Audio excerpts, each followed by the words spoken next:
ওনারাও হাদিস এটা বয়ান করে আর আমরাও করি, কিন্তু সুন্নিরা এই হাদিসটাকে কি সুন্দর করে বয়ান করে দেখেন। মহব্বত এই জায়গায়, ইমান এই জায়গায়। ওনারা শুধু তাহিয়াতুল উজুর ফয়েজটা বয়ান করে, মানে বেলাল রাদিয়াল্লাহু তাআলা আনহু কি পেয়েছেন, এত মর্যাদা পেয়েছেন কিসের কারণে? তাহিয়াতুল উজুর কারণে। কিন্তু এই হাদিসের ভিতরে যে কিছু রহস্য আছে, নবীর তাজিম আছে, নবীর পাওয়ার আছে, এই কথাগুলো ওনারা কোনোদিন মুখ দিয়া বলে সুন্নিরা বলে।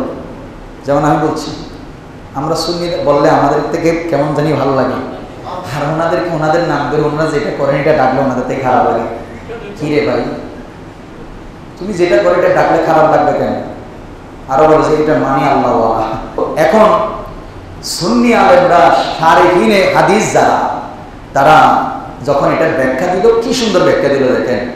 বলে তাহিয়াতুল উজুর ব্যাপারে আল্লাহর হাবিব মেরাজের রাত্রিতে জিবরিল হযরতে বেলাল রাদিয়াল্লাহু তাআলা আনহু জান্নাতের মধ্যে হাঁটার আওয়াজ শুনেছেন। এটা তো বেলালের নামাজের ফজিলত। আসলে কি বেলাল রাদিয়াল্লাহু আনহু শুধু তাহিয়াতুল উজুর মাধ্যমে এই ফয়েজ পেয়েছেন? না, জোরে বলেন, গভীর মনোযোগ। এটা আমার নবী শুধুমাত্র তাহিয়াতুল উজুর বরকত বোঝানোর জন্য এই হাদিসটা হযরতে বেলালের কাছে জিজ্ঞেস করেছিলেন এই কথাটা।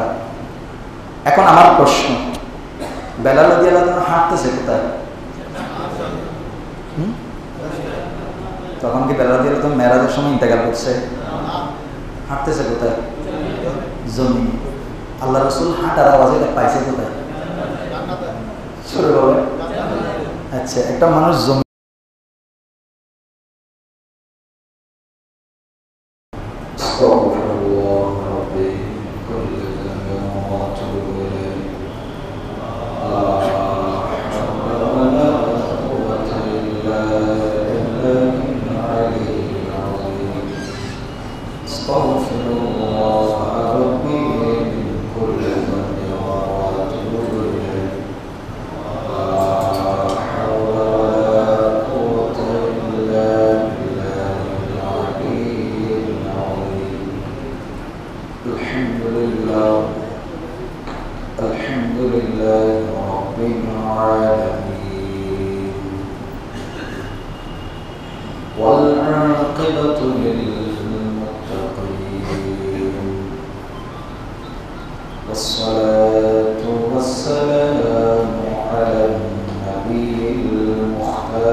سيدنا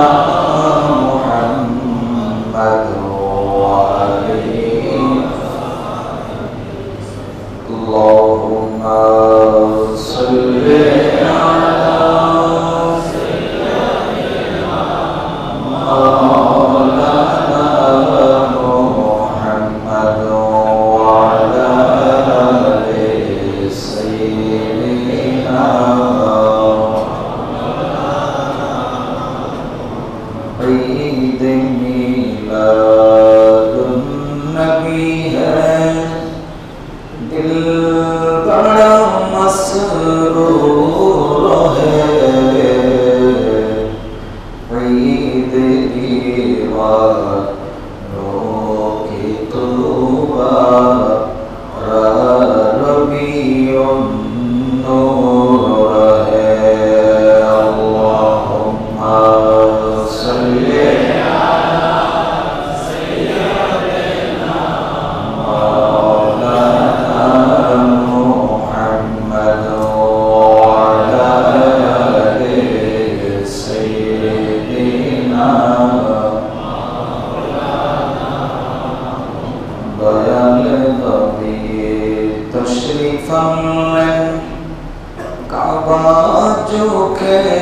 সম্মান করলেন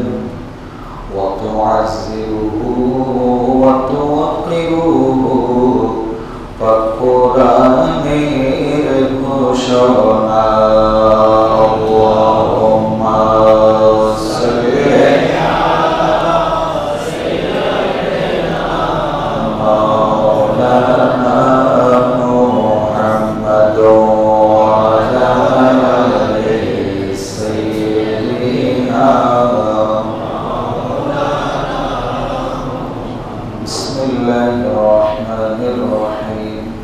والنجم إذا هوى وقال الله تعالى فتلقى آدم من ربه كلمات فتاب عليه إنه هو التواب الرحيم صدق الله مولانا العظيم وبلغنا رسوله النبي الحبيب الكريم مولانا رب صل وسلم وبارك عليه محمد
আসসালামু আলাইকুম ওয়া রাহমাতুল্লাহি ওয়া বারাকাতুহু।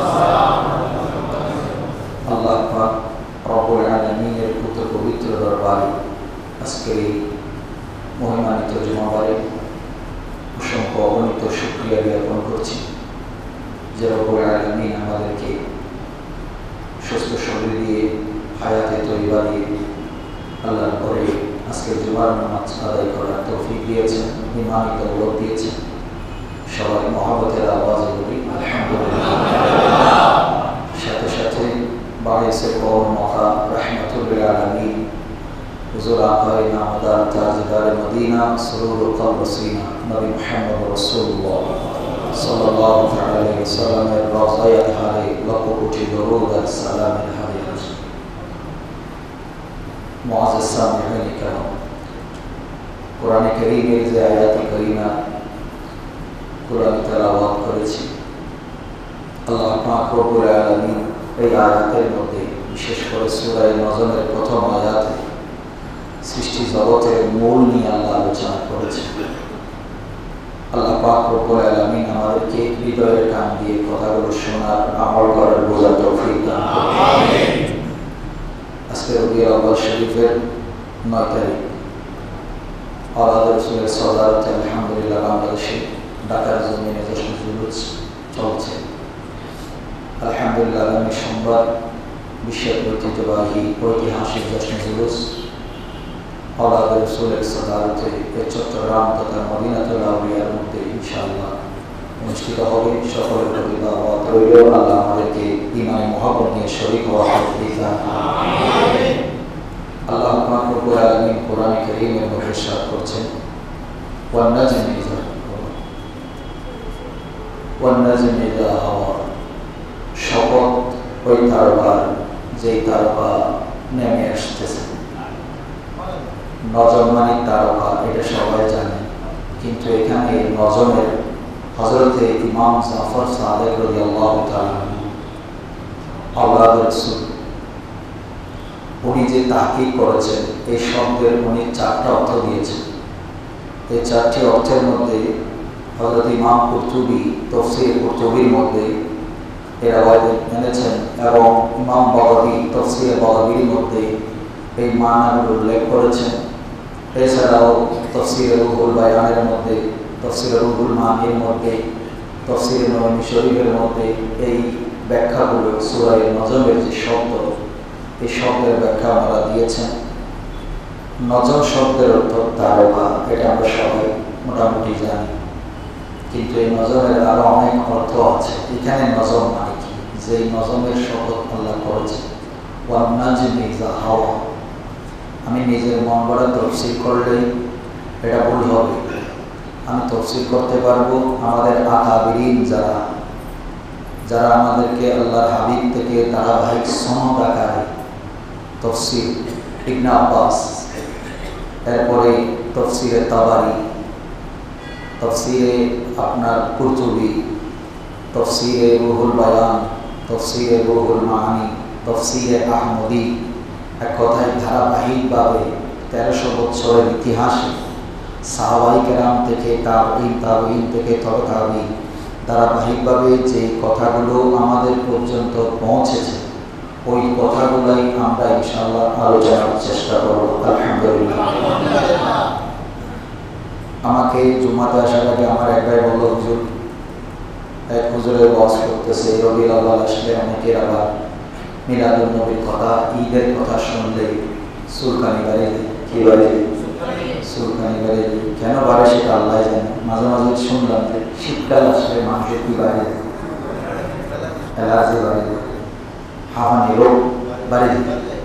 এখন আমাদের দেশে আমরা দেখতেছি বিশ্বের প্রায় 152টা কান্ট্রির মধ্যেই, আপনি ইউরোপ আমেরিকা পর্যন্ত, লন্ডনে, ইটালিতে পর্যন্ত আলহামদুলিল্লাহ জশ্নে জুলুস চলছে। যদি খ্রিস্টান রাষ্ট্র ফ্রান্সে পর্যন্ত জশ্নে জুলুসের র্যালি বের করা হয়েছে দাওয়াত ইসলামের মাধ্যমে। এখন এরপরেও আমাদের বাংলাদেশে বুঝি না কেন যে সুলকানি বাড়ে। আসলে মনে হয় অ্যালার্জি সমস্যা। অ্যালার্জিটা কোথা থেকে আসে? মনে কষ্ট নিয়ে না, দুঃখ নিয়ে বলতে হচ্ছে। কারণ কেন এত এটা নিয়ে এত বাড়াবাড়ি করতে হচ্ছে কেন? যেটা কোরআন হাদিস পর কোরআন হাদিসে নেই, নাই কোথায়, নাই কোথায়। তোমরা ফেসবুকে আলোচনা করো না, তোমরা লাইভে আসো, সরাসরি বসো, নাই কোথায়। যেই জিনিস কোরআন হাদিসের আলোকে, আপনি যে কোরআন হাদিসের কথা বলছেন, এই কোরআন এবং হাদিস আমরা তো পেয়েছি যার উসিলায়। আল্লাহর কোরআন আল্লাহর কুদরতের জবানে লিখে রেখেছেন অনেক আগে, কিন্তু এই কোরআন রাখার মতো পৃথিবীতে আল্লাহ স্থান পাঠায়নি। জমিনকে বললো, জমিন বললো আমি পারবো না। সাগরকে বললো আমি পারবো না। পাহাড়কে বললো আমি পারবো না। জিনকে বললো কোরআন রাখতে পারবা, পারবো না। কোরআন রাখার মতো স্থান আল্লাহ পাক পৃথিবীর জমিনে যতক্ষণ পর্যন্ত সৃষ্টি পাঠাই নাই, ততক্ষণ পর্যন্ত আল্লাহর কুদরতের জবান কোরআনকে আল্লাহ লৌহ মাহফুজে হেফাজত করে রেখেছেন। তো তুমি যে বলছো কোরআনে নাই, তুমি যে বলছো হাদিসে নাই, আমার প্রশ্ন হচ্ছে কোরআন কি, হাদিস কি? যদি বলি কোরআন আল্লাহর বাণী, হাদিস রসুলের বাণী, তাহলে আমি বলি এই কোরআন এবং হাদিস কখন এসেছে? তখন বলবে নবী আসার পরে। কি আসার পরে? তার মানে কোরআন সবচেয়ে বড় নিয়ামত যদি ধরে নিই, তাহলে কোরআনটা পেয়েছি নবী আসার পরে। কি আসার পরে? নবী আসার পরে। ওই তারকা, যেই তারকার শপথ আল্লাহ করেছেন, আল্লাহ বলছেন ওই তারকা আমি সৃষ্টি করে রেখে দিয়েছি, যেই তারকা জিবরিল আলাইহিস সালাম 70 থেকে 72,000 বার দেখেছে। ওই নজমের কথা আল্লাহ শপথ করেছেন, ওয়ান নাজমি ইযা হাওয়া। ওই তারকা, যেই তারকা 70,000 বছর পরে একবার উদিত হয়। জিবরিল আমিন বলছেন আমি 72,000 বার ওই তারকা দেখেছি। আল্লাহ বলছেন ওই তারকার শপথ করছি আমি। এখন আপনি বলছেন কোরআন নিয়ামত, হাদিসের কথা বলছেন, কোরআনের কথা বলছেন। আল্লাহ বলে যে কোরআন আমি রেখে দিয়েছি, এটা আমার কুদরতের জবান, এখানে বান্দার কোনো শব্দ যোগ করার কোনো সুযোগ নাই। তো আল্লাহ কোরআনে আদম আলাইহিস সালাম এসেছে, পাঠিয়ে দিতেন। ঈসা আলাইহিস সালাম এসেছে, পাঠিয়ে দিতেন। নূহ আলাইহিস সালাম এসেছে, রসুল এসেছে, পাঠিয়ে দিতেন। পাঠান না কেন? বলে কোরআন রাখার মতো সবারকে আমি বলেছি, কোরআন রাখার মতো স্থান পাই না। তো কোরআন কখন পাঠাইলাম? রবিউল আউয়াল শরীফে 12ই রবিউল আউয়ালে সুবহে সাদিকে আমেনার শেকম হয়ে আব্দুল্লাহর পেশানি থেকে আদম সফিউল্লাহর পিঠ মুবারক থেকে ধারাবাহিকভাবে মক্কার জমিনে যেই দিন মদিনাওয়ালা কোরআনওয়ালা এসেছে, ওই কোরআনওয়ালা যখন আমার কোরআন রাখার জায়গা আমি পেলাম, তখনই আমি কোরআন নাযিল করলাম। এটা হচ্ছে কলবে মুস্তাফা। কোরআন রাখার জায়গা কোথায়? কলবে মুস্তাফা। এবার বলেন, কোরআন যদি নিয়ামত, কোরআন যদি আসছে, সেটা আমাদের খুশির দিন না? যারা বলেন খুশির দিন না? তাহলে খুশির দিন যদি হয় যেদিন কোরআন রাখার জায়গা এসেছে। কোরআন এটা এতদিন ছিল, কিন্তু যেদিন উনি এসেছেন সেটা কি খুশির দিন হতে পারে না? তুমি এটা দলিল খুঁজো কেন? আমরা রসুল যে 2 ঈদ পালন করছে, ওই 2 ঈদ পালন করবো। এই দুটাই সেরা। ও ভাই, এই দুটা তো আমি গত জুমায় বলেছি, ওই দুটা ঈদ হচ্ছে রোজা। তুমি যে রোজার ঈদের কথা বলছো, কোরবানির ঈদের কথা বলছো, দুটাই তো তাদের জন্য যাদের রোজা কবুল হয়েছে, যাদের কোরবানি আল্লাহ দরবারে কবুল হয়েছে, তাদের জন্য ঈদ। আর আল্লাহ নবী বলছেন যাদের রোজা আল্লাহ দরবারে কবুল হয় নাই, যাদের কোরবানি আল্লাহ দরবারে কবুল হয় নাই, বরঞ্চ ওই ঈদের দিনটা ইয়মুল ওয়াইদ, তাদের জন্য শাস্তির দিন। কিসের দিন? শাস্তির দিন। এটা ঈদের দিন নয়। যারা রোজা রাখে নাই, যারা হারাম কাজ করেছে, রমজানে নিজেকে পবিত্র করতে পারে নাই, তাদের জন্য ঈদের দিন। এটা ঈদের দিন নয়, এটা শাস্তির দিন। তুমি কেমনে বলো যে এই দুটাই ঈদের দিন? আজকে কি বার? আজকে কিসের দিন? মাশাআল্লাহ, কিসের দিন? কি কারণে ঈদের দিন বলেন? ফিহি খুলিকা আদম ওয়া কুবিদা আদম। এই দিন আদম আলাইহিস সালাম দুনিয়াতে এসেছেন। এই দিন আল্লাহ আদম আলাইহিস সালামকে সৃষ্টি করেছেন। এই দিন আদম আলাইহিস সালামের তওবা। এই দিনই হযরত আদম আলাইহিস সালাম দুনিয়া থেকে তশরীফ নিয়ে গেছেন। এখন হাদিসের, এটা তিরমিজির হাদিস, হাদিসের মধ্যে বলা হচ্ছে শুক্রবার জুমার দিন, কারণ এই দিনে আদম আলাইহিস সালামকে কি করেছে? জোরে বলবেন না? সৃষ্টি করেছে। তাহলে আদম আলাইহিস সালামের সৃষ্টি করা যদি ঈদের দিন হয়, রসুলের আগমন ঈদের দিন হয় না?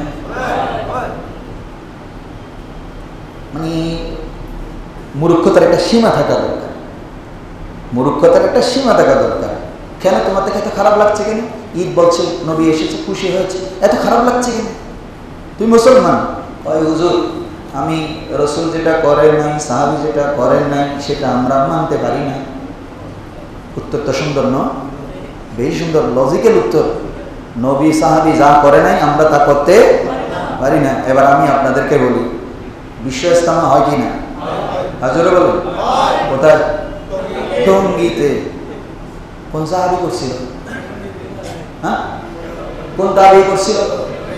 আচ্ছা, লং মার্চ ঢাকায় কর্মসূচি দেওয়া হয়েছে বিভিন্ন ইসলামিক দলের পক্ষ থেকে। কোন সাহাবীর ইতিহাসে আছে যে, কোন নবীর ইতিহাসে আছে যে ওনারা লং মার্চ করেছে? বাৎসরিক সালানা জলসা করেন, মাদ্রাসার হিসাব কিতাব দেন, মানুষকে টাকা তোলেন, চাঁদা তোলেন। কোন কিতাবে আছে? কোন সাহাবী করেছে? একটা আমল দেখান। কয়টা? এখানে অনেক মানুষ জমা হয়, দোয়া হয়, আলোচনা হয়। তো আমি বললাম যে এই আলোচনা, আলোচনা এগুলো হয়, তারপরে দোয়াও হয়, সব হয়। আমার কথা হইল নবী সাহাবী যা করে নাই তা করা, তা করা।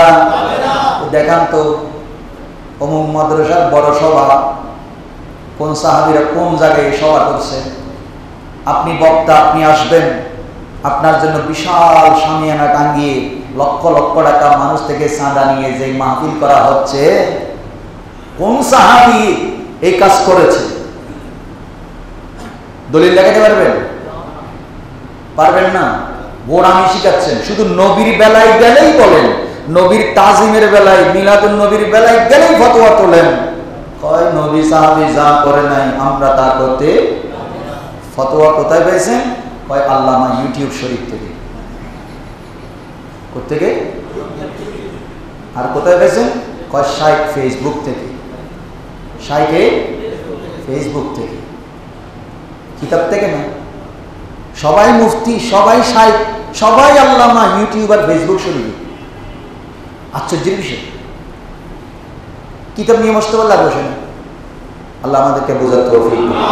এই জন্য ভাই, সুন্নিদের আলোচনা আর অন্যদের আলোচনার মধ্যে পার্থক্য এই জায়গায়। আমি আপনাদেরকে একটা উদাহরণ দিলে আপনারা বুঝতে পারবেন, এখন বুঝে নেবেন। সুন্নিদের আলোচনার মধ্যে আর অন্যদের আলোচনা, হাদিস এক, আপনি ভালো করে শুনবেন, হাদিস এক, কিন্তু সুন্নিদের বর্ণনা, সিদ্দিক আকবরের বর্ণনা আর আবু জাহেলের বর্ণনা কি এক? এই আমাদের মধ্যে সমস্যাটা এই জায়গায়। আবু জাহেল ও নবী যে জানতো, আবু সুফিয়ান রাদিয়াল্লাহু তাআলা আনহু ইসলাম আসার আগেও জানতো, যে কলেমা পড়ার আগেও জানতো যে উনি নবী। উনি যদি নবী না হয়, উনি বাদশাহ হাবিব বিন মালিকের কাছে গিয়ে বলতে পারতো না উনি এরকম, উনি এরকম, উনি এরকম, উনি এরকম। হাবিব বিন মালিক যখন একের পর জিজ্ঞেস করছেন ওনার নমুনা কি, ওনার কি কি দেখতে পেয়েছো, ওনার চলাফেরা কেমন, মানুষের আচরণ কেমন, কারা বেশি ওনাকে অনুসরণ করছে, তখন আবু সুফিয়ান রাদিয়াল্লাহু তাআলা একের পর এক বর্ণনা দিয়েই যাচ্ছেন। তখন বলছেন হাবিব বিন মালিক বলছেন, ওনাকে আমার সরাসরি দেখা দরকার, কারণ তোমার কথার সাথে আমি দেখতে পাচ্ছি তাওরাত কিতাবের হুবহু মিলে যাচ্ছে। তার মানে আবু সুফিয়ান রাদিয়াল্লাহু তাআলা তখনও জানতো যে উনি নবী, শুধু বাপদাদার ধর্ম। এরাও দেখতেছে এরকম, দেখতেছে পুরা বিশ্বের মধ্যে, যেখানে প্রতি বছর দলিল দিতে তো সৌদি আরবে হয় না, মক্কা মদিনায়, আলহামদুলিল্লাহ মক্কা মদিনায় অত্যন্ত আজিমুস শান ভাবে রাষ্ট্রীয়ভাবে মিলাদুন নবী পালন হচ্ছে। চোখ এখন অন্ধ নাই, এটা অন্ধ থাকলেও ফেসবুক শরীফ অন্ধ, মোবাইল শরীফে মাশাআল্লাহ আমরা সব দেখতে পাচ্ছি। এতদিন হয়তো এটা ছিল না, আপনারা আমাদেরকে গোলাই দিচ্ছেন, বুঝাই দিয়েছেন, আমরাও বুঝে গেছি। বুঝতে পারছেন? 7 আর 5 14 আপনারা বুঝাই দিচ্ছেন, আমরাও বুঝে গেছি। অথচ 7 আর 5 কত? জোরে বলুন। হয়েছে 13 বলুন। আপনারাও দেখতেছি 7 আর 5 কত? 12। কিন্তু এতদিন আমাদেরকে বুঝাইলেন কি? 14। আমরা এতদিন শিখলাম 1 + 1 কত হয়? 1 1 2, কিন্তু এতদিন আমাদেরকে বুঝেছেন 1 আর 1 মানে 11। যা বুঝাইছেন তা বুঝছি, কিন্তু এখন আর এই সুযোগ না। আল্লাহ বুঝার তৌফিক দান। সুন্নিদের সাথে আমাদের সমস্যাটা, আমাদের ঈদে মিলাদুন নবী কেন? রবিউল আউয়াল মাস আসলে এবং সবসময় সুন্নিরা যখনই নবীর কথা শুনে তখন অন্তরের মধ্যে এক ধরনের খুশি উদযাপিত হয়। এটা হচ্ছে ইমানদারের ইমানের লক্ষণ। ইমানদারের, এবার আসেন, ইমান কি আমলের নাম? ইমান কি আমলের নাম? ইমান কি এলমের নাম? ইমান এলমের নামও না, ইমান আমলের নামও। তাহলে এখন প্রশ্ন হচ্ছে ইমান কি? ইমান হচ্ছে হুব্বে মুস্তাফার নাম, নবীর ভালোবাসার নাম ইমান। এবার আসেন, আদম আলাইহিস সালাম সৃষ্টি হয়েছে কিবারে বললাম? এই জন্য কিসের দিন আজকে? ঈদের দিন। ঈদ বলে নাই তো 52 সপ্তাহে 52, এক বছরে কয়টা ঈদ হয়? জোরে বলেন না। ধর্মের নাম কি? জোরে বলেন না। ধর্মের নাম এটা কার মনোনীত? আমার? ইন্নাদ দীনা ইনদাল্লাহিল ইসলাম, আল্লাহর মনোনীত ধর্ম ইসলাম। তাহলে আল্লাহ যে আমাদেরকে একটা এত সুন্দর নিজের মনোনীত ধর্ম দিয়েছেন, আমরা খুশি না বেজার? এবার আসেন, ওই ইসলাম যেদিন পরিপূর্ণ হলো, ইসলাম যেদিন পরিপূর্ণ হলো, আরে ভাই ইসলাম যেদিন পরিপূর্ণ হলো সেদিন যদি ঈদের দিন হয়, যেই রসুল আসার পরে ইসলামের বাগান প্রতিষ্ঠিত করলো, কবি নজরুল বলো দোলে শিশু ইসলাম দোলে, মা আমানার কোলে মুহাম্মদ বিন আব্দুল্লাহ আসে নাই, মা আমানার কোলের মধ্যে ইসলাম এসেছে। তো এই ইসলাম যেদিন পরিপূর্ণ হলো, সূরা আলে ইমরানের আয়াতটা একটু খোলেন। এত বাড়াবাড়ি করেন কেন? কোরআনে নাই কেন? কোরআনকে কোন চোখে দেখেন? ইবনে তাইমিয়ার কথা হলো বলছি, ইবনে তাইমিয়া নিজেই বলেছে যদি নবীর আগমনের দিনে যদি কেউ শরীয়ত সম্মতভাবে খুশি হয়ে নবীর আগমনে যদি কোনো অনুষ্ঠান করে, এটা যদি শরীয়ত বিরোধী না হয়, এটা অবশ্যই সওয়াবের কাজ। এরকম আব্দুল ওয়াহাব নজদির চশমা দিয়ে যদি কোরআন দেখেন, হাদিস দেখেন, জীবনেও মিলাদুন নবী বুঝে হবে না। চশমা পাল্টান, চশমা পাল্টান, নবীর মোহব্বতের চশমা লাগান। এবার আসেন, আল্লাহ বলছেন আরাফাতের ময়দানে। কোন ময়দানে? এটা তো চিনেন সবাই। হ্যাঁ, আরাফাতের ময়দান। আরাফাতের ময়দানে রসুল ভাষণ দিয়েছে, বিদায়ী হজের ভাষণ। তখন আল্লাহ পাক রব্বুল আলামিন ওই দিন কোরআনের আয়াত নাজিল করলেন, আলিয়াউমা আকমালতু লাকুম দীনাকুম, আমি আজকে তোমাদের জন্য তোমাদের দ্বীনকে পরিপূর্ণ করে দিলাম। ওয়া আতমামতু আলাইকুম নি'মাতি, আমি আল্লাহ তোমাদের জন্য আমার নিয়ামতকে পরিপূর্ণ করলাম। ওয়া রাদিতু লাকুমুল ইসলামা দীনান, এবং একমাত্র দিন ইসলামকে তোমাদের জন্য কিয়ামত পর্যন্ত ধর্ম হিসেবে মানিত করলাম। এটা কার কথা? কিসের ব্যাপারে? দিন ইসলামের ব্যাপারে। এই আয়াত হযরতে আব্দুল্লাহ ইবনে আব্বাস রাদিয়াল্লাহু তাআলা আনহু, এই হাদিস বুখারীতে আছে, মুসলিমে আছে, তিরমিজিতে আছে। এই হাদিস মুসনাদে আহমদের মধ্যে আছে, এই হাদিস মুসনাদে বাজ্জারের মধ্যে আছে, এই হাদিস মুসনাদে মুসান্নাফে আব্দুর রাজ্জাকের মধ্যে আছে, মুসান্নাফে আবি শাইবার মধ্যে আছে, সিরাতে ইবনে হিশামের মধ্যে আছে, তারিখের যত কিতাব আছে সমস্ত কিতাবের মধ্যে হাদিস কোট করা হয়েছে। সিহাসিতা সহ এই আয়াত যখন তেলাওয়াত করছে, হযরত ওমর রাদিয়াল্লাহু তাআলা তেলাওয়াত করছে, এমন সময় এক ইহুদি পাশে বসা ছিল মদিনায়। তখন বলছেন, ওরা তো আরবি বুঝতো, আরবের লোক। তখন এই আয়াত যখন তেলাওয়াত করছে, বলে, ওমর, তোমাদের ধর্মের ব্যাপারে যে সুন্দর আয়াত নির্দেশনা আল্লাহ দিয়েছেন, এই আয়াত যদি আমাদের নবীর উপরে যদি নাজিল করছো, মুসা নবীর উপরে, তাহলে আমরা অবশ্যই ওই দিনটাকে ঈদের দিন বানাই ফেলতাম। ঈদের দিন মুসা ইসলাম যেদিন ফেরাউনের কবল থেকে নীল নদের মধ্যে লাঠি দিয়ে আঘাত করে 12টা রাস্তা করে আল্লাহর হুকুমে পার হয়েছিলেন, ওই দিনটাকে ইহুদিরা ঈদের দিন বলেছে। কিসের দিন? ঈদের দিন। এবার আসেন, তখন ওমর রাদিয়াল্লাহু তাআলা আনহু বলছেন, ও ভাই ইহুদি, তুমি বলতেছো ঈদের দিন বানাইবা, আমরা তো সেই দিন 2 ঈদ পালন করেছি। সুবহানাল্লাহ। কয় ঈদ? 2 ঈদ। একদিন ছিল জুমার দিন, কোন দিন? জুমার দিন, আমাদের ঈদের দিন। আর একদিন ছিল এই আয়াত যেদিন নাজিল হচ্ছে সেদিন ছিল আরাফার দিন। অতএব এই আয়াত যেটা নাজিল হয়েছে সেটা যেমন একটা ঈদ, আরাফাতের দিন একটা ঈদ, জুমার দিন আরেকটা ঈদ, তার মানে 3 ঈদের সমন্বয় ওই জায়গায় ছিল। এরা বলে ঈদ খুঁজে পাই না, ঈদ খুঁজে পাই না। তো ফেঁসায় যদি দিনের বেলা সূর্য না দেখে করবো কি? ফেঁসা দিনের বেলা সূর্য দেখে না। এখন ওর থেকে যদি জিজ্ঞেস করে সূর্য উঠছিল কিনা, এত তো গাছের দৌড়ার ভিতরে লুকাইছিল যে চোখে ঈদ খুলে নেয়, সূর্য দেখছে? এদের অবস্থা হয়েছে এরকম। আল্লাহ আমাদেরকে বোঝার তৌফিক দিন। এবার আসেন, হযরতে আদম আলাইহিস সালামের সৃষ্টি হওয়ার পরে আল্লাহ ফেরেশতাদেরকে কি বললেন? সিজদা করো, উসজুদু লিআদম।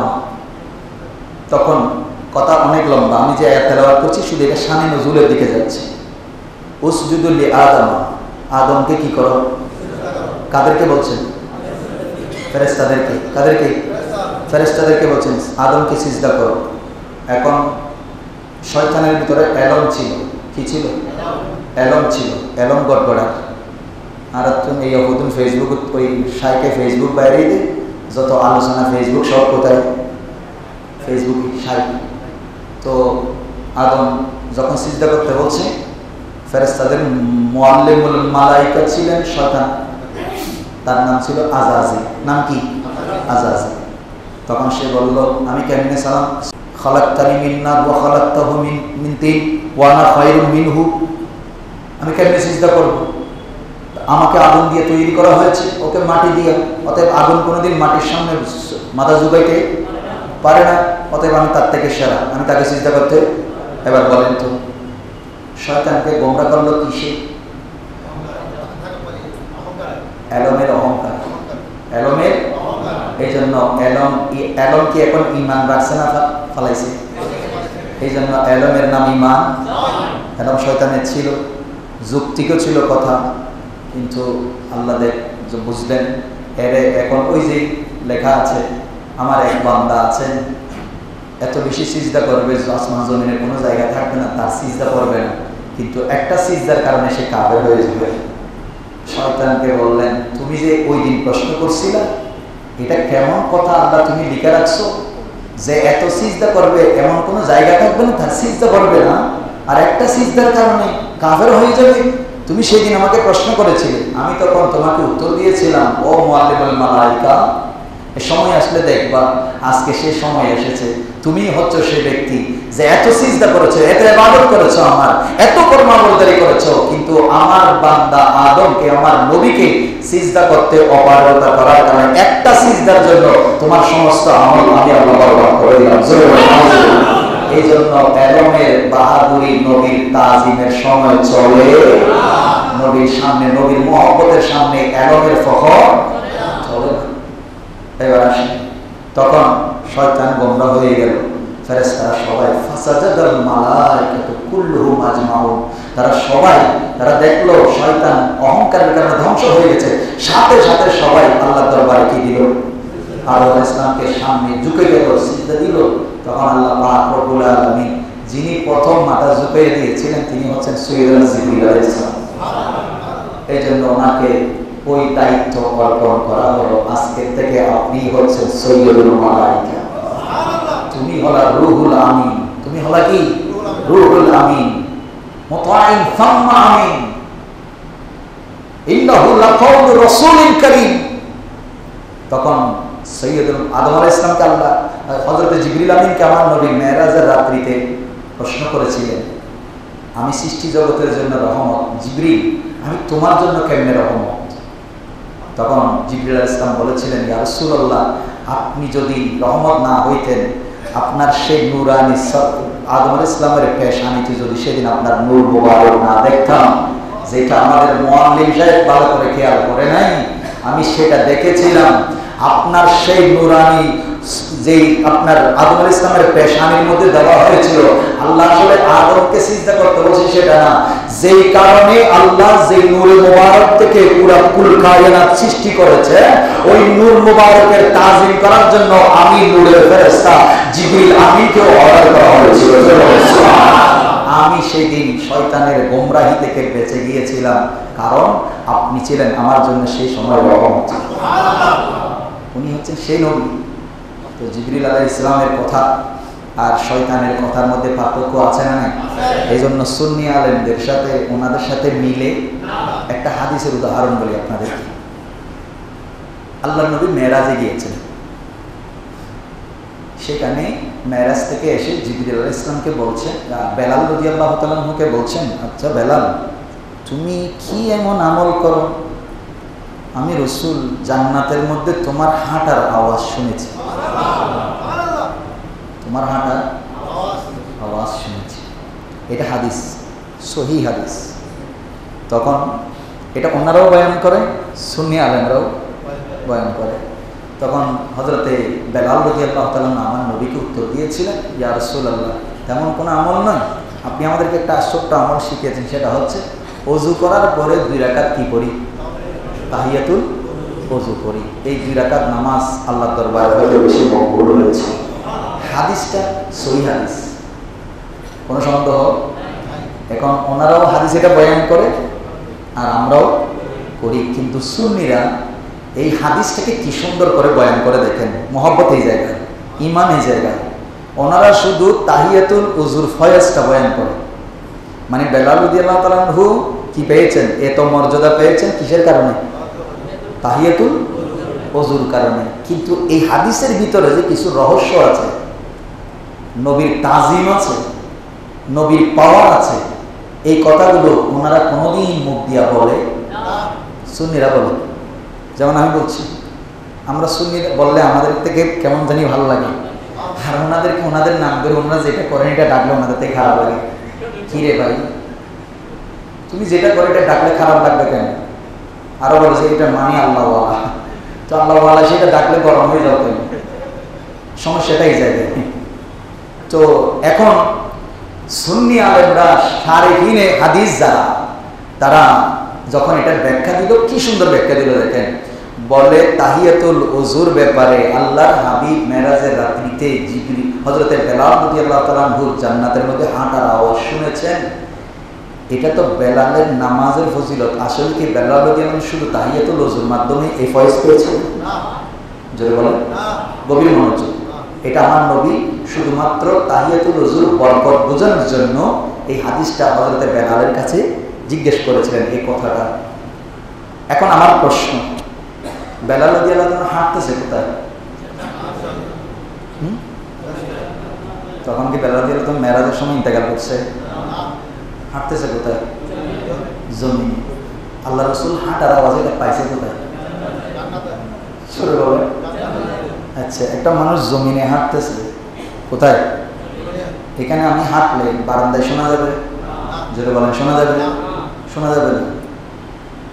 শারিহিন যারা, নবীর প্রেমিক যারা, তারা যখন এই হাদিসের ব্যাখ্যা দিচ্ছে, তারা বলছেন তোমরা শুধু বেলালের তাহিয়াতুল ওযুর কথা কেন জিজ্ঞেস করেছে, সেটা কি একবারও হাদিসের দিকে নজর করল না?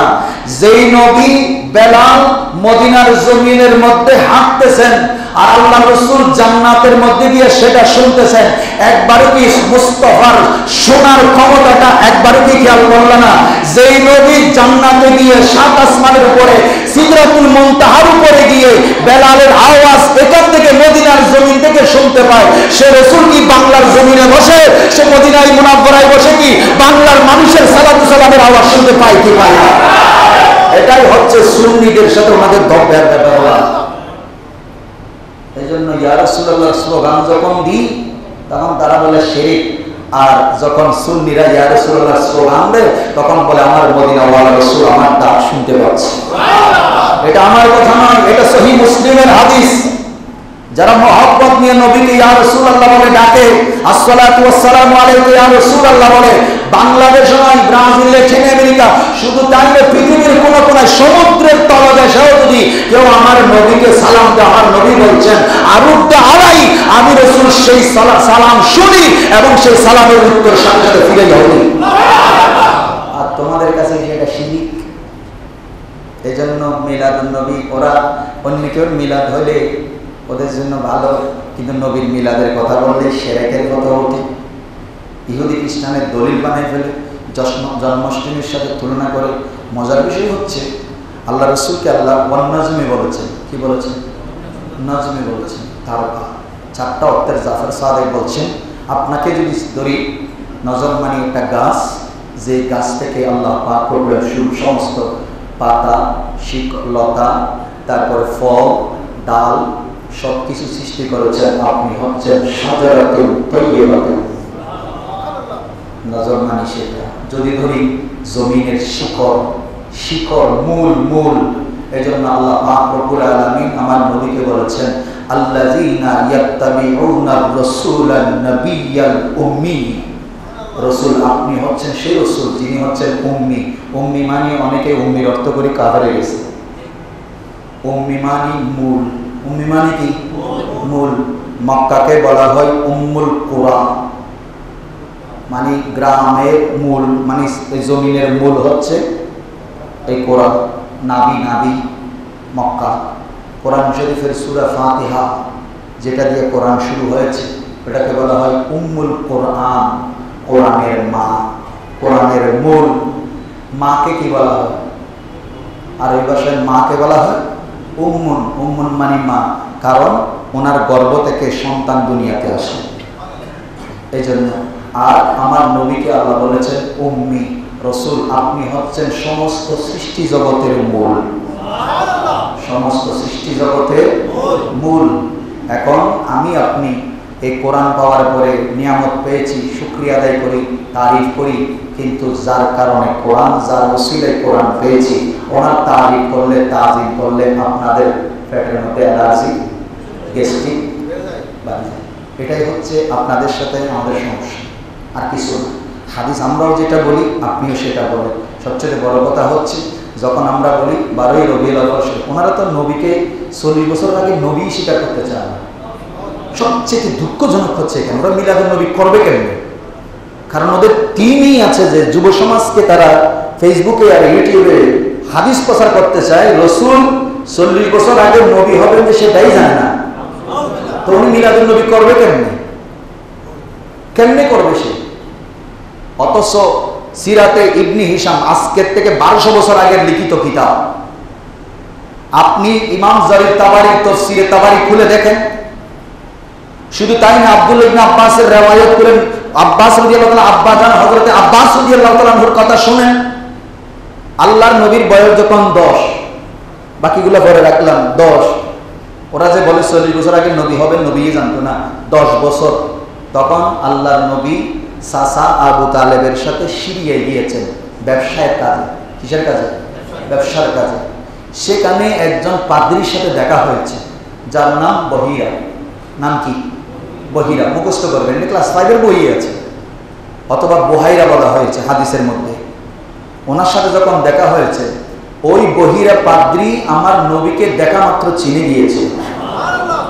আপনারা জানেন এখনো পর্যন্ত সিরিয়ার প্রান্ত অঞ্চলে একটা গাছ আছে যেটার নাম শাজারাতুস সাহাবা। শাজারাতুস, এই গাছ এখনো পর্যন্ত আছে, এখনো আছে। আমরা শাইখ নুরুল ইসলাম ফারুকের জন্য দোয়া করি, আল্লাহ যেন ওনাকে রফে দরজা দান করেন। উনি আমাদেরকে এই গাছের অনেক কথা সুন্দরভাবে বলেছেন। হাদিসে আমরা শুনেছি, পেয়েছি, কিন্তু দেখি নাই, কিন্তু উনি আমাদেরকে লাইভ দেখিয়েছেন। তো উনি এই সাজারা, এই সাহাবা যেটা, ওই পাদ্রী যখন আল্লাহর হাবিব 10 বছর বয়সে চাচার সাথে ব্যবসার কারণে ওখানে গিয়েছিলেন, তখন ওই বহাইরা পাদ্রী বলছেন, এই বালক যখন আমি দূর থেকে দেখছিলাম, এই বালক, এই গাছের মধ্যে কোনো পাতাই ছিল না, মরে গিয়েছিল এই গাছ, কোনো কিছুই ছিল না। কিন্তু আমি যখন গির্জা থেকে বের হয়ে দেখছিলাম, এই বালক, ছোট্ট বালক, যখনই ক্লান্ত হয়ে চাচার সাথে ওই গাছের কিনারায় গিয়া বসলো, যখন তার পিঠটা ওই গাছের সাথে লাগলো, সাথে সাথে দেখলাম ওই মারা গাছ জীবিত হয়ে ফুলে ফুলে বাড়ি উঠেছে। চারিদিকে ওই গাছ ওই নবীকে কি দিচ্ছে? ছায়া দিচ্ছে। আমি অবাক হলাম। এরা নবীর উম্মত, 60 দাবি করে, সুন্নাহর কথা বলে, নবীর সিরতের কথা বলে, মিলাদুন নবী বললে বেদাতের ফতোয়া দেয়, কারণ তারা তো মানতেই পারে না যে রাসূল 40 বছর আগে নবী ছিলেন। অথচ ওই বহিরা পাদ্রী, ইহুদি পাদ্রী বললেন, ওই অবস্থা দেখে আমার কিতাবের সাথে মিলাইলাম এবং এই নবী যে এখানে আসবেন সেটাও কিতাবে আছে। তখন আমি তাওরাত কিতাব খুলে দেখলাম, তখন আমি ওনার চাচাজানকে আমার ঘরে একটু মেহমান গির্জায় মেহমান হওয়ার জন্য দাওয়াত দিলাম। আসলো, আমি শুধু ওনার থেকে একটার পর একটা জিজ্ঞেস করতে লাগলাম, উত্তর সব সঠিক। তখন আমার মনের মধ্যে শুধু একটা জিনিস চাওয়ার ছিল, এই জিনিসটা যদি পাই তাহলে বুঝে নিব যে উনি হচ্ছেন শেষ নবী। তখন ওই পাদ্রী বলল, আমি বললাম কিছু যদি মনে না করে এই বাচ্চাটা তোমার পিছনে তোমার জামাটা একটু তোলো, আমি শুধু একটা জিনিস দেখতে চাই, একটা জিনিস দেখতে চাই, যেটা আমি তোমার ভিতরে আমি সব পেয়েছি, কিন্তু ওই একটা জিনিস যদি দেখতে পাই তাহলে আমি একদম 100% শিওর হয়ে যাব। তখন আমার নবীর পিছনে জামা মোবারক তুলে দেখতে পাচ্ছি নবুয়তের শিল মোহর আমার নবীর পিঠ মোবারকের মধ্যে আছে। এখন আপনি যারা মিলাদুন নবীর বিরুদ্ধে করেন, ঈদ মিলাদুন নবী বলে শিরকের বেদাতের ফতোয়া তোলে, নামাজ কোথায়, খুতবা কোথায়, ওই কোথায়, সেই কোথায় বলে, তাদেরকে জিজ্ঞেস করেন নবুয়তের মোহর কি 40 বছর পরে নাকি আগে? এই নবুয়তের মোহর কি দুনিয়াতে আসার আগে না এর আগে? তো যারা নবীকে নবী 40 বছর আগে নবী মানতে চায় না, তারা কেন ঈদ মিলাদুন নবী করবে? তারা তো শুধু নবীর যুদ্ধ জীবনটাকে খেয়াল করে, তারা মানে বুঝতে সংগ্রাম সিয়ারে বসা লাগবে, এই জন্য মিলাদুন নবী মানতে চায় না, সিরাতুন নবী করে। কিসের নবী? সিরাতুন নবী। কারণ তাদের কাছে নবী হল 40 বছর পরে। এরপরে দেখার পরে বললেন, এবার কথাটা ভালো করে শুনেন, সিরাত ইবনে হিশামের এর ডাইরেক্ট লিখিত ইবারত হচ্ছে, চাচা আবু তালেবকে বহিরা পাদ্রী বললেন অসাধারণ ছেলে এটা, এবার বলছেন অসাধারণ ছেলে, আর আপনাকে বলছি এই ছেলেটাকে একটু হেফাজতে রাখবেন, এই ছেলেটাকে আমার সগোত্রীয় ইহুদি ভাইয়েরা এই ছেলেকে মেরে ফেলার জন্য খুঁজবে। উনি ইহুদি ছিলেন কিন্তু চাচা আবু তালেবকে সতর্ক করছেন। তখন বলছেন কেন, কি হয়েছে? বলে উনি, আমি যা দেখতেছি আচার আচরণ কার্যকলাপ যা দেখেছি এবং কিতাবের সাথে মিলাইয়া সর্বশেষ মোহরে নবুয়ত দেখেছি, উনি হচ্ছেন আখিরি জামানার নবী। আরে মোল্লা, সিরাতে ইবনে হিশামটা খুলে দেখো না, তোমাদের লিখিত কিতাব আর রহিকুল মাকতুম যেটা সার্টিফাইড করো তোমরা মানুষকে পড়তে বলো, ওই কিতাবের মধ্যে এই কথা লেখা হয়েছে বহিরা পাদ্রী কি বলেছিল। এরপরেও যদি বলো যে 40 বছর পরে নবী, তাহলে তোমাকে আমি আলেম নয় ইমানদারি মনে করি না। এখন তুমি আমাকে শাইখের বিরুদ্ধে বলেছো, আপনাদের তো সমস্যা এক জায়গায়, নবীর বিরুদ্ধে বললে আপনাদের খারাপ লাগে না, শাইখের যদি ভুল ধরাই দেন, আমার শাইখের ভুল ধরাই দেন, আমার শাইখের বিরুদ্ধে বলে, আমার হুজুরের বিরুদ্ধে বলে, আমার মুফাসসির কোরআনের বিরুদ্ধে বলে, আপনি নবীর শানে বেয়াদবি করছেন এটা চোখে দেখলেন না, আপনার মুফাসসির কোরআন ভুল তাফসীর করলো সেটা দেখলেন না, আপনার শাইখ নবীর শানে বেয়াদবি করলো সেটা আপনি দেখলেন না, হাদিসকে উল্টা বুঝাইলো সেটা আপনি দেখলেন না, আপনি শুধু আপনি শাইখের এত অন্ধভক্ত হয়ে গেলেন, শাইখের ভুল ধরাই দিলেই আপনি বলেন হ্যাঁ তুমি কোন মৌলবী হয়েছো যে জুতা মোছার যোগ্যতা রাখুনি, কি মোছা? আমি বললাম যে ভাই তোমার শাইখের জুতা মোছার আমার দরকার নাই, আমি একজন আশিকে রাসূল যার ভিতরে নবীর প্রেম আছে, তার জুতাকে আমি মাথার উপরে রাখবো। তোমার মতো বেয়াদব শাইখের জুতা মোছা তো দূরের কথা, তোমার সাথে আমি বসতেও চাই না, তোমাকে সালাম দাও আমার জন্য না, আমার ফতোয়াটাই তোমাকে সালাম দাও, তার মুনাফিককে সালাম দেওয়ার কোনো দরকার। একবার আপনি আমাকে ফেসবুকে লিখেন, আল্লাহ আমাদেরকে বোঝার তৌফিক দান।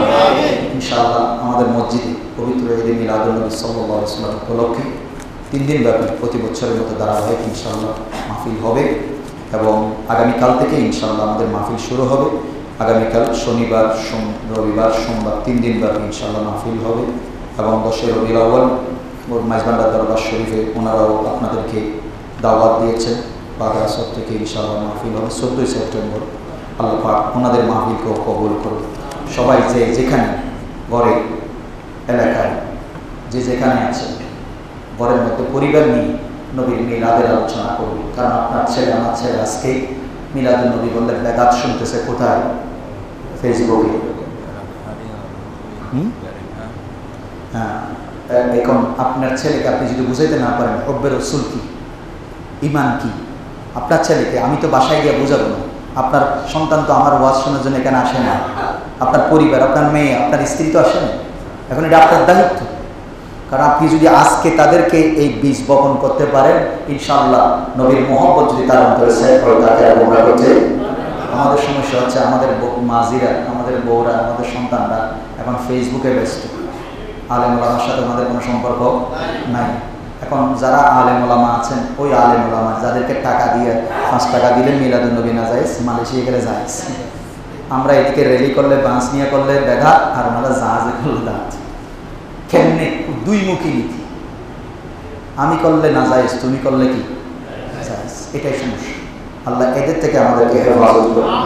এবং আমাদের ইয়ার আলী জামিউতুল ইনশাআল্লাহ 12 রবিউল আউয়াল আগের দিন 11 তারিখ রাতে, মানে রবিবার রাত্রে ইনশাআল্লাহ ইয়ার আলী জামি মসজিদেও পবিত্র ঈদে মিলাদুন নবী সাল্লাল্লাহু আলাইহি ওয়াসাল্লামের আপনাদের প্রতি দাওয়াত, যাদের সময় সুযোগ হবে যেখানেই হোক আপনারা মাহফিলে শরীক হবেন। কারণ এই মাহফিলে যখন বসে, আমি লম্বা ঘটনা যাচ্ছি না, অনেক আলোচনা আছে, যখন বসে আপনি বিশ্বাস করবেন কেন যেন মহব্বতে যখন আপনি নবীর মিলাদ সালাম যেখানে হয়, সেখানে যখন বসবেন মুস্তাফার সরাসরি রূহানি তাওয়াজ্জুহ মাহফিলে দিবেন। ওয়া তৌফিক ইল্লা বিল্লাহ। আসসালামু আলাইকুম ওয়া রাহমাতুল্লাহি ওয়া বারাকাতুহু। একজন ক্যান্সার